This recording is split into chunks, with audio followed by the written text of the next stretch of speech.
Be seated. I want you to remember that no bastard ever won war by dying for his country. He won it by making the other poor dumb bastard die for his country. General Patton was born on November 11th, 1885, and died December 21st, 1945.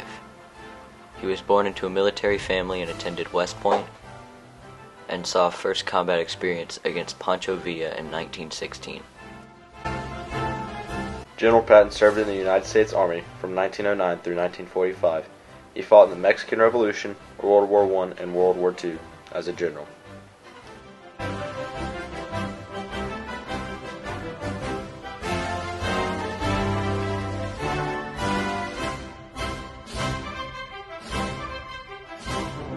Patton's Third Army sailed to Normandy throughout July, forming to the west of the rest of the Allied forces.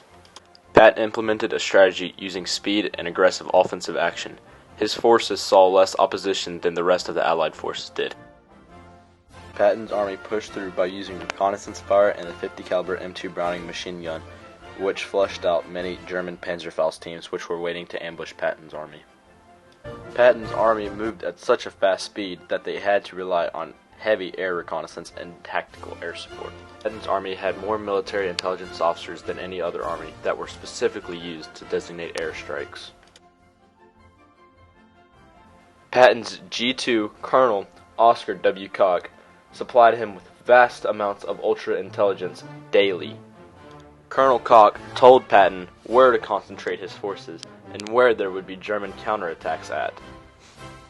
General Patton's G4 Colonel Walter J. Muller emphasized adaptation, flexibility, and improvisation for Patton's Third Army, and was equally as important as Colonel Koch.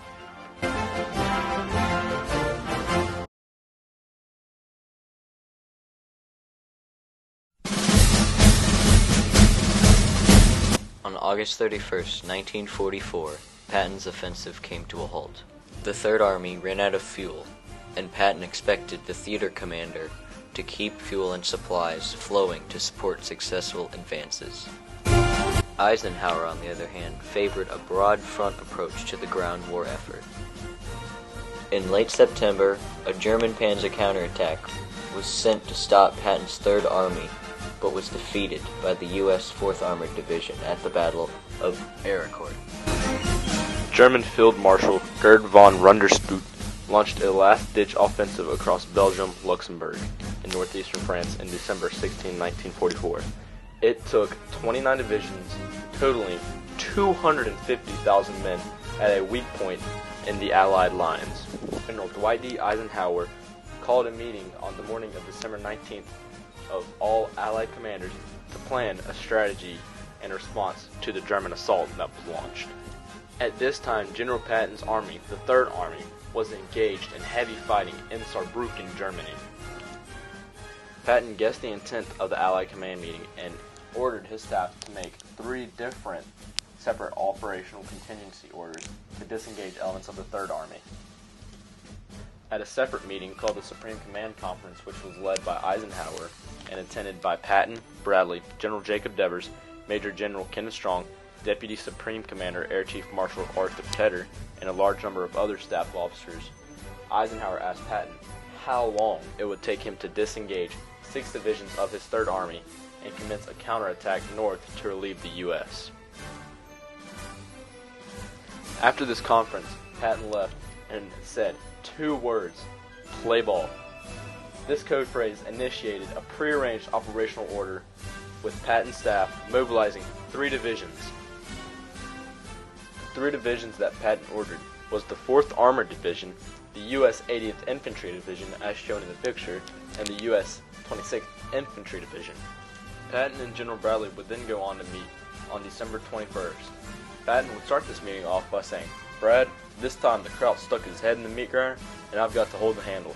Patton then said that his army should attack the Koblenz, which would cut off the bulge at the base end and trap the entirety of German armies involved in the offensive. In February, General Patton had sent the Germans on full retreat. February 23, 1945, the U.S. 94th Infantry Division crossed the Saar River and established a vital bridgehead at Seerig. Through there, Patton pushed the units into Saarland.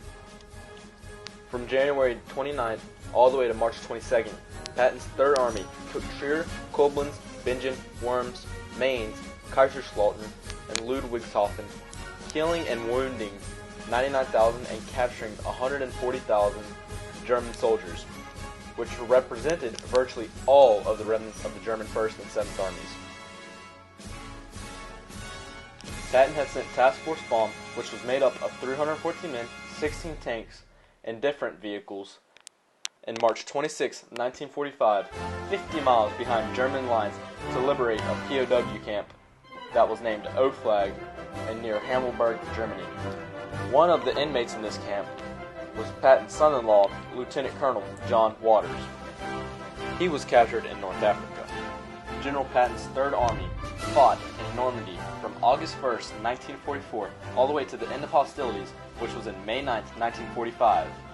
This Third Army was in combat for 281 days. In this time period, they crossed 81,500 square miles, more than 12,000 cities and towns, and over 24 major rivers.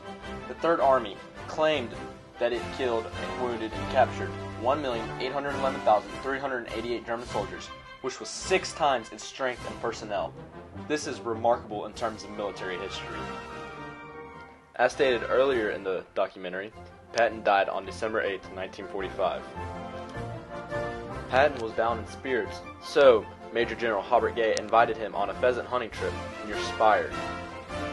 While on their voyage to this pheasant hunting trip, Patton's driver stopped at a railroad intersection. It was there that Patton said, "How awful war is, think of the waste." Woodray, Patton's driver, glanced away from the road when a 2.5-ton GMC, driven by Technical Sergeant Robert L. Thompson, stopped to make a left turn in front of the car. Woodring slammed the brakes and turned sharply, colliding with the truck at a low speed. Still many conspiracies on Patton's death that float around today, but one major conspiracy that many people accept is Patton was assassinated by the CIA because he wanted to expose Russian collusion that costed American lives.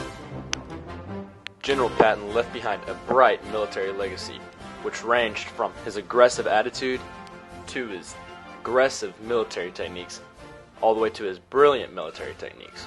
General Patton is known as one of the greatest military minds to have ever lived.